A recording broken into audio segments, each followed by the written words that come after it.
उस देश के हर एक हाकिम को सूली पे चढ़ाना वाजिब है, वाजिब है। जिस देश में माओ बहनों को अगियार उठा कर ले जाए, जिस देश के कातिल गुंडों को अशराफ छुड़ा कर ले जाए, उस देश के हर एक हाकिम को सूली पे चढ़ाना वाजिब है, उस देश के हर एक हाकिम को सूली पे चढ़ाना वाजिब है, वाजिब है।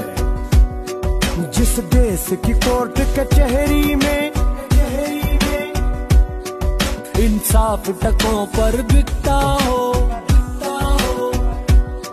जिस देश का मुंशी कादी भी मुजरिम से पूछ के लिखता हो, जिस देश के चप्पे चप्पे पर पुलिस के नाके होते हो, उस देश के हर एक हाकिम को सूली पे चढ़ाना वाजिब है, उस देश के हर एक हाकिम को सूली पे चढ़ाना वाजिब है। जिस देश के मंदिर मस्जिद में रोज धमाके होते हो, रोज धमाके होते हो।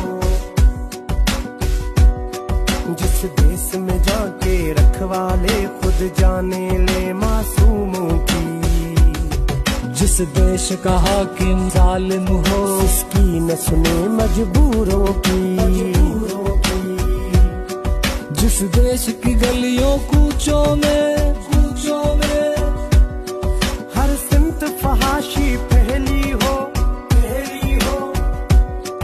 जिस देश में बिनते हवा की चादर भी दाग से मेली हो, उस देश के हर एक हाकिम को सूली पे चढ़ाना